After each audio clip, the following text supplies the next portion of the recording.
మరో బ్రేకింగ్ చూస్తున్నాం. నేడు చెవిరెడ్డి బెయిల్ పిటిషన్లపై ఏసీబీ కోర్టులో విచారణ జరగనుంది. లిక్కర్ కేసులో చెవిరెడ్డి బెయిల్ పిటిషన్ దాఖలు చేశారు.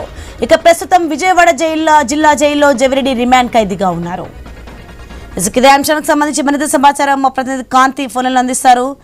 కాంతి, నేడు చెవిరెడ్డి బెయిల్ పిటిషన్ పై ఏసీబీ కోర్టులో విచారణ జరగనున్నట్టుగా చూస్తున్నాం. ఏం జరగబోతుంది?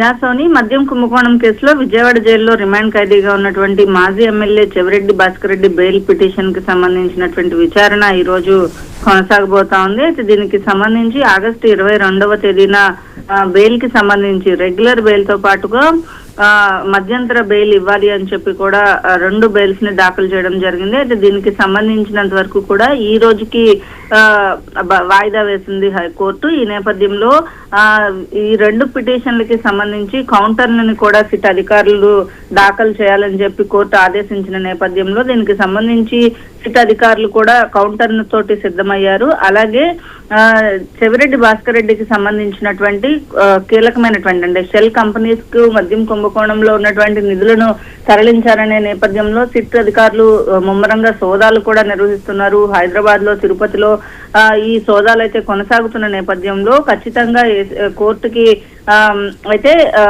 ఈ ఏసీబీ అధికారులు, సిట్ అధికారులు మాత్రం ఖచ్చితంగా బెయిల్ ఇచ్చినట్లయితే సాక్షులను ప్రభావితం చేసే అవకాశం ఉంటుంది. అలాగే దర్యాప్తుకు కూడా ఇబ్బంది అవుతుందనే విషయాన్ని కోర్టులో చెప్పబోతున్నారు. ఈ నేపథ్యంలో అతనికి ఉన్నటువంటి అంటే చెవిరెడ్డి భాస్కర్ రెడ్డికి సంబంధించిన తరపునటువంటి లాయర్లు ఆయనకు ఉన్నటువంటి ఆరోగ్య సమస్యలు, అలాగే అతనికి ఈ కేసుకి ఎటువంటి సంబంధం లేదు అనేటటువంటి పిటిషన్ ని కూడా దాఖలు చేయడం జరిగింది. ఈ నేపథ్యంలో ఈ రోజు జరిగేటువంటి విచారణలో బెయిల్ వస్తుందా రాదా అనే దానికి సంబంధించినటువంటి క్లారిటీ వచ్చే అవకాశం ఉంది.